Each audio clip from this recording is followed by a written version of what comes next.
السلام علیکم ورحمۃ اللہ وبرکاتہ۔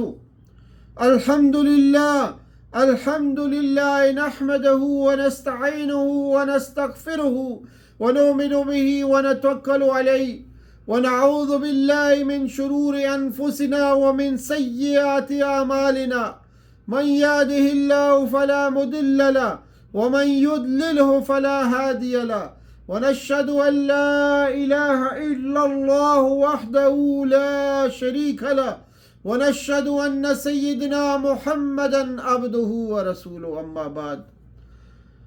آج انشاءاللہ سورہ الانبیاء جو کہ 21 نمبر کی صورت ہے، اس سلسلے میں بات ہوگی۔ سورہ انبیاء کو ہم 8 حصوں میں تقسیم کریں گے اور اس کا مطلب جانتے ہیں۔ سورہ انبیاء کا پہلا حصہ آیات 1 سے 15 پر مشتمل ہے۔ رسول اللہ صلی اللہ علیہ وسلم پر جھوٹے الزامات عائد کرنے والوں کو ہلاکت کی دھمکی دی گئی۔ اس حصے میں غافل اور لاپرواہ مشرکین مکہ کو خبردار کیا گیا کہ ان کے محاسبے کا وقت آ چکا ہے۔ وہ رسول اللہ صلی اللہ علیہ وآلہ وسلم پر طرح طرح کے الزامات عائد کر رہے تھے۔ محض ایک بشر ہیں، بھلا ایک بشر رسول کیسے ہو سکتا ہے، وہ کہتے تھے۔ کبھی کہتے تھے کہ یہ پراگندہ خواب ہیں، کبھی کہتے کہ اس قرآن کو آپ نے گھڑ لیا ہے، کبھی وہ وحی کو کہتے کہ یہ شاعر ہیں، اور مطالبہ کرتے کہ پچھلے رسولوں کی طرح کا کوئی حصی معجزہ دکھایا جائے۔ انہیں ہلاکت کی دھمکی دی گئی۔ پھر مشرکین کو منصب رسالت کی نوعیت کو سمجھاتے ہوئے بتایا گیا کہ سابقہ تمام رسول انسان ہی تھے۔ اہل کتاب کے علماء سے دریافت کرنے کا مشورہ دیا گیا۔ تمام رسول کھاتے پیتے تھے، وہ ہمیشہ زندہ رہنے والے نہ تھے۔ آمد رسول سے کشمکش کا آغاز ہو جاتا ہے، ایمان لانے والوں کو بچا کر مسرفین کو ہلاک کر دیا جاتا ہے، اور پھر قریش مکہ کو بتایا گیا کہ اب اللہ تعالیٰ نے ایک کتاب اتار دی ہے جس میں خود ان کے لیے یاد دہانی ہے۔ وَلَقَدْ أَنزَلْنَا إِلَيْكُمْ كِتَابًا فِيهِ ذِكْرُكُمْ۔ پھر انہیں ظالم لوگوں کی ہلاکت کا نقشہ کھینچ کر ڈرایا گیا ہے۔ اس آیت سے معلوم ہوا کہ قرآن کا موضوع انسان ہے۔ اور آگے آیات 16 سے دوسرا حصہ شروع ہوتا ہے۔ اس میں توحید اور شرک، توحید کا اثبات اور شرک کی تردید کی گئی ہے۔ اس حصے میں بتایا گیا کہ تخلیق کائنات کا ایک مقصد ہے، اسے کھیل تماشے کے طور پر نہیں بنایا گیا، بلکہ اللہ تعالی حق کو باطل پر دے مارے گا، باطل مٹ جائے گا۔ دنیا کو کھیل تماشا سمجھنے والوں کے لیے تباہی ہے۔ فرشتوں کو خدا کی بیٹیاں سمجھنے والے اللہ سے غلط باتیں منسوب کرتے ہیں۔ زمین اور آسمانوں کے فرشتے، اللہ کے مقرب فرشتے، دم لیے بغیر اللہ کی بے عیبی کا اعتراف کرتے ہوئے اس کی عبادت سے نہیں تھکتے۔ زمین کو سیراب کرنے والے اللہ الگ نہیں ہیں۔ توحید کی عقلی دلیل پیش کی گئی اور فرمایا گیا کہ اگر زمین کے خدا الگ ہوتے اور آسمان کے خدا الگ ہوتے تو زمین و آسمان دونوں کا نظام درم برم ہو جاتا۔ عرش کا مالک اللہ ان منسوب کردہ غلط صفات سے پاک ہے۔ وہ کسی کے آگے جواب دہ نہیں ہے، بلکہ سب اس کے آگے جواب دہ ہیں۔ اللہ کے علاوہ دیگر خداؤں کو ماننے والوں کو دلیل پیش کرنی چاہیے۔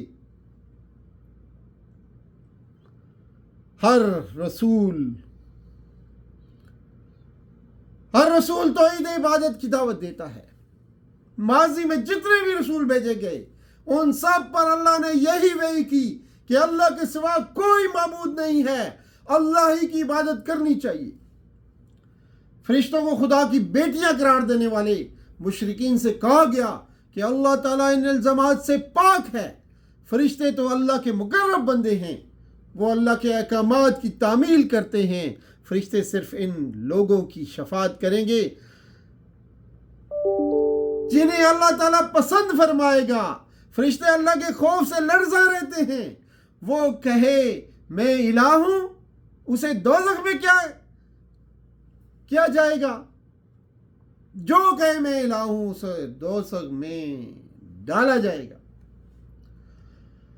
آیات 30 سے جو ہے تیسرا حصہ شروع ہوتا ہے، جو کہ 41 تک مشتمل ہے. توحید کی دلیلیں یہاں دی گئی ہیں، اور اللہ تعالیٰ کا مذاق، اللہ کے رسول صلی اللہ علیہ وسلم کا مذاق اڑانے والوں کو دھمکی دی گئی ہے. اس حصے میں توحید کی آفاقی دلیلیں بیان ہوئی ہیں. آسمان، زمین، پانی، پہاڑ، یہ پہاڑی دروں سے استدلال کیا گیا ہے کہ وہی رات دن اور چاند سورج کا خالق ہے، ہر ایک اپنے مدار میں گردش کر رہے ہیں. رسولوں کے بارے میں وضاحت کی گئی کہ انہیں لا فانی زندگی عطا نہیں کی جاتی، ہر انسان کو موت کا مزہ چکھنا ہے. انسان کو خیر و شر کے امتحان سے آزمایا جا رہا ہے، اور موت کے بعد اللہ کے ہاں واپسی ہوگی. مشرکین پر فرد جرم عائد کی گئی کہ وہ رسول کریم صلی اللہ علیہ وآلہ وسلم کو دیکھ کر مذاق اڑاتے ہیں اور طنز کرتے ہیں. اللہ پر طنز کرتے ہیں، رسول اللہ صلی اللہ علیہ وسلم پر طنز کرتے ہیں، اور طنز کرتے ہیں کہ آپ صلی اللہ علیہ وسلم ان معبودوں کو برا بلا کہتے ہیں، اور خود ان کا یہ حال ہے کہ خدائے رحمان کے ذکر کا انکار کر رہے ہیں. منکرین قیامت اس وقت پوچھتے ہیں کاش انہیں معلوم ہوتا کہ یہ دوزخ کی آگ سے نہ اپنے چہروں کو بچا سکیں گے اور نہ اپنی پیٹھوں کو بچا سکیں گے، ان کی مدد کہیں سے نہ ہوگی. قیامت کی آفت اچانک آئے گی اور انہیں حیران کر دے گی. یہ نہ تو اسے رد کر سکیں گے اور نہ انہیں مزید مہلت ملے گی. رسول اللہ صلی اللہ علیہ وسلم کو تسلی دی گئی کہ پچھلے رسولوں کا بھی مذاق اڑایا جاتا رہا ہے، پھر وہ مذاق اڑانے والے عذاب میں گر گئے. آگے آیات 42 سے 47 میں چوتھا حصہ ہے سورہ مبارک انبیاء کا. مشرکین کے خود ساختہ خداؤں جنہیں آلیہ کہا گیا ہے، آلیہ کی بے بسی بیان کر کے انہیں تنبیہ کی گئی کہ ان کے دن گنے چنے ہیں، ان کے دن گنے جا چکے ہیں، مسلمانوں کا اقتدار حاصل ہوگا. اس حصے میں مشرکین مکہ سے مجادلہ ہے. ان سے سوال کیا گیا کہ کون سا خدا اللہ کی گرفت سے تمہاری حفاظت کر رہا ہے؟ کیا کوئی دوسرا خدا ان کو بچا سکتا ہے؟ وہ تو خود اپنی مدد کی استطاعت بھی نہیں رکھتے. مشرکین مکہ پر فرد جرم عائد کی گئی کہ یہ موروثی اور خاندانی عمارت پر نازاں ہیں، لیکن اب اسلام پھیل رہا ہے، مشرکین کے لیے زمین تنگ ہوتی جا رہی ہے، یہ بہت دیر تک غالب نہیں رہ سکتے، مسلمانوں کو اقتدار حاصل ہوگا. رسول اللہ صلی اللہ علیہ وسلم وحی کے ذریعے سے لوگوں کو خبردار کر رہے ہیں. انما انذرکم بالوحی، لیکن بیرے اس پکار کو نہیں سن سکتے. یہ پچھتائیں گے قیامت کے دن عدل ہوگا، رائے کے برابر عمل بھی لا کر دکھایا جائے گا، اور محاسبے کے لیے اللہ کافی ہے. آیات 48 اور 49 میں یہ بات ثابت کی گئی کہ تورات اور قرآن دونوں کتابوں کی تعلیمات کی روشنی میں عقیدہ توحید اور عقیدہ آخرت اختیار کر لینا چاہیے.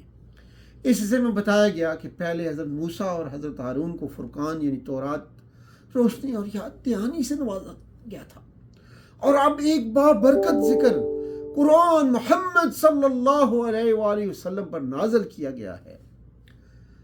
تو کیا مشرکین مکہ اس کا انکار کریں گے؟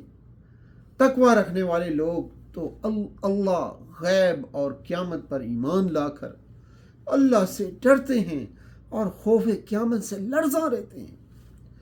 آگے آیات 50 سے جو ہے چھٹا حصے کا آغاز ہوتا ہے. کئی انبیاء کا ذکر کر کے ان کے کردار اور ان کی دعوت پر روشنی ڈالی گئی ہے.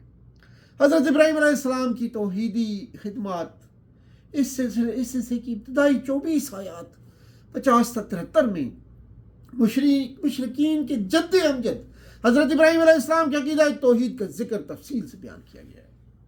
عقیدہ توحید کے سلسلے میں انہوں نے اپنے والد اور اپنی قوم سے مناظرہ کیا جو باپ دادا کی اندھی تقلید میں مبتلا تھے۔ عقلی دلیلیں پیش کی گئیں، خود غور و فکر سے کام لیا اور دوسروں کو غور و فکر کی دعوت دی۔ ان سے پوچھا گیا کیا تم اللہ کو چھوڑ کر ایسی ہستیوں کی عبادت کرنا چاہتے ہو جو فائدہ اور نقصان کا اختیار ہی نہیں رکھتی؟ عزیمت اور جرأت سے کام لیا، بتوں کو پاش پاش کر دیا، چنانچہ آگ میں جھونکے گئے۔ اللہ نے انہیں بچا لیا، مشرکین کی سازشیں ناکام ہوئیں۔ حضرت لوط کے ساتھ ارض مقدس کی طرف ہجرت کی، آزمائش سے گزرے، اللہ نے ان پر انعام کیا اور بیٹے اسحاق اور پوتے یعقوب سے نوازا۔ حاصل کلام یہ ہے کہ نبی انسان ہوتا ہے، آزمائشوں سے گزرتا ہے، لیکن بالآخر اللہ تعالیٰ کے انعامات کا مستحق ہو جاتا ہے۔ دیگر انبیاء کا کردار اور ان کی خدمات اس کے بعد آیات 74 سے 93 میں کئی انبیاء کا ذکر اختصار کے ساتھ کر کے بتایا گیا کہ یہ سب اللہ کے نیک، صالح، شاکر، صابر اور خاشع بندے تھے۔ حضرت لوط علیہ السلام خبائث میں مبتلا ایک قوم سے برسرے پیکار رہے، بالآخر اللہ نے نجات دی اور رحمت میں داخل ہوئے۔ حضرت نوح علیہ السلام بھی اپنی قوم میں مسلسل دعوت کا کام کرتے رہے، اللہ سے مدد طلب کرتے رہے، بالآخر اللہ تعالیٰ نے انہیں اور ان کے پیروکاروں کو بچا لیا۔ حضرت داؤد، حضرت سلمان کو علم و حکم کی نعمتیں عطا کی گئیں۔ حضرت داؤد علیہ السلام کو خوش حلحانی عطا کی گئی، پہاڑ اور پرندے بھی ان کے ہم نوا ہو جاتے تھے۔ انہیں ہنر سکھایا گیا کہ فوج کے لیے آہنی لباس تیار کریں۔ حضرت سلمان علیہ السلام کے لیے ہواؤں کو مسخر کر دیا گیا، جنات ان کے تابع تھے۔ حضرت یعقوب علیہ السلام کو تکلیف سے نجات دی، ان کی دعائیں قبول ہوئیں۔ حضرت ایوب علیہ السلام کو تکلیف سے نجات دی اور ان کی دعائیں قبول ہوئیں۔ حضرت اسماعیل اور ادریس اور ذوالکفل علیہ السلام کو ان کی صبر و استقامت اور نیک چلنے کے سبب اپنی رحمت میں داخل کر لیا گیا۔ مچھلی والے حضرت یونس کو نجات دی گئی جب انہوں نے اپنی لغزش کا اعتراف ان الفاظ میں کیا، لا الہ الا انت سبحانک انی کنت من الظالمین۔ حضرت زکریا کی دعا قبول ہوئی۔ بڑھاپے میں حضرت زکریا کو حضرت یحییٰ جیسا بیٹا عطا ہوا۔ ان سب کا اللہ سے مضبوط تعلق تھا۔ یہ سب بزرگ شوق اور خوف سے ملے جلے جذبات اور خشوع کے ساتھ اللہ سے دعائیں مانگا کرتے تھے۔ پھر اللہ تعالیٰ نے حضرت مریم جیسی پاک دامن خاتون کو حضرت عیسیٰ جیسا بیٹا عطا فرمایا۔ حاصل کلام یہ ہے کہ تمام پیغمبر بشر ہوتے ہیں، خدا نہیں ہوتے،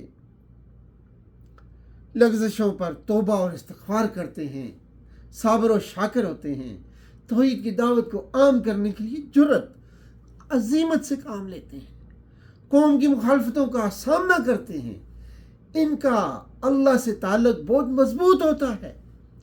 رسول اللہ صلی اللہ علیہ وسلم بھی اسی سلسلے کی آخری کڑی ہیں۔ ان پر اعتراضات اور الزامات کی بجائے ان کی قدر و منزلت پہچاننے کی کوشش کی جائے۔ اس حصے کے آخر میں بتایا گیا کہ ان انبیاء کی ایک ہی امت ہے، ان ھذی امتکم امۃ واحدہ، اور ان سب کا خدا بھی اللہ ہی ہے اور اسی کی عبادت کرنی کی جانی چاہیے۔ لیکن بعد میں لوگوں نے دین کے ٹکڑے ٹکڑے کر دیے۔ وہ جو شخص ایمان کے ساتھ نیک کوششیں کرے گا اس کی محنت بیکار نہیں ہوگی۔ آگے آیات 94 سے 106 میں جو کہ 7واں حصہ ہے، بتایا گیا کہ اہل توحید اور اہل شرک کا انجام یقیناً مختلف ہوگا۔ اہل شرک کا انجام کیا ہوگا کہ اس سلسلے میں بتایا گیا کہ ضدی لوگ عذاب الہی سے پہلے رجوع نہیں کرتے۔ قیامت سے پہلے یاجوج ماجوج کو کھول دیا جائے گا۔ قیامت کا وقت قریب آ گیا ہے، کافر اس وقت پچھتائیں گے۔ مشرکین سے کہا گیا کہ وہ بھی اور ان کے بت بھی اور ان کے وہ لیڈر بھی جو خدائی میں شریک ہونا چاہتے ہیں، حسب جہنم یعنی دوزخ کا ایندھن بنیں گے، دوزخ میں وہ اس طرح جلائے جائیں گے اور وہ اتنے چلائیں گے کہ کوئی فریاد نہیں سن سکے گا۔ اہل توحید کا انجام کیا ہوگا؟ فرمایا کہ نیک لوگ دوزخ سے دور رکھے جائیں گے، ان کی آہٹ بھی نہیں سنیں گے، اس دوزخ کی آہٹ نہیں سنیں گے، دل پسند عیش میں ہوں گے، ان پر گھبراہٹ طاری نہ ہوگی، فرشتے ان کا خیر مقدم کریں گے۔ قیامت کی اگلی دلیل پیش کی گئی کہ جس نے تخلیق کا آغاز کیا تھا وہی اعادہ کرے گا، قیامت لا کر رہے گا اور قیامت ہو کر رہے گی۔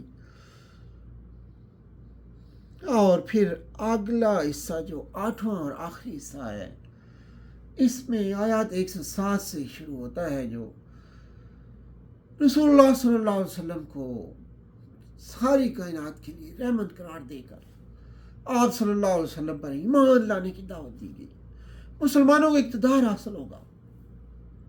آخری حصے میں مسلمانوں کو خوشخبری سنائی گئی کہ انہیں زمین میں اقتدار حاصل ہوگا۔ یہ بشارت زبور میں لکھی گئی تھی، ان الارض یرثها عبادی الصالحون۔ مشرکین مکہ کو سمجھایا گیا کہ وہ آخری پیغمبر حضرت محمد مصطفیٰ صلی اللہ علیہ وآلہ وسلم کی قدر پہچانیں۔ آپ سلسلہ رسالت کی آخری کڑی ہیں اور تمام اہل عالم کے لیے رحمت بنا کر بھیجے گئے ہیں۔ وَمَا أَرْسَلْنَاكَ إِلَّا رَحْمَةً لِّلْعَالَمِينَ۔ آخری پیغمبر کے بعد قیامت ہی کا انتظار کیا جا سکتا ہے۔ ہو سکتا ہے کہ یہ لوگ کے لیے اسلام یہ لوگوں کے لیے ایک آزمائش ہو یا پھر فائدہ اٹھانے کے لیے ایک مہلت ہو۔ ساری دنیا سے مطالبہ کیا گیا کہ وہ اسلام قبول کرنے کے لیے تیار رہے۔ فَهَلْ أَنْتُمْ مُسْلِمُونَ۔ آخری آیت میں توحید اور شرک کی کشمکش کے حوال میں، توحید اور شرک کی کشمکش کے ماحول میں رسول اللہ صلی اللہ علیہ وآلہ وسلم کی دعا نقل کی گئی، اے میرے رب حق کے ساتھ فیصلہ کر دے۔ مشرکین مکہ کے خود ساختہ شرک پر ہم اپنے رحمان رب ہی سے مدد طلب کرتے ہیں۔ مرکزی مضمون سورہ انبیاء کا کچھ اس طرح سے ہے کہ توحید اور آخرت کی دعوت دیتے رہے۔ تمام انبیاء توحید اور آخرت کی دعوت دیتے رہے۔ آخری رسول محمد مصطفیٰ صلی اللہ علیہ وآلہ وسلم رحمت للعالمین ہیں، جد امجد ابراہیم کے میراث کے صحیح وارث ہیں اور اس سلسلے کی آخری کڑی ہیں۔ قرآنی دلیلوں کی روشنی میں اس رحمت للعالمین کو جھٹلانے اور اسلام قبول نہ کرنے کی صورت میں انہیں ہلاک کیا جائے گا، مسلمانوں کو اقتدار حاصل ہو کر رہے گا۔ اسی پہ اکتفا کرتے ہیں۔ والسلام علیکم ورحمۃ اللہ وبرکاتہ۔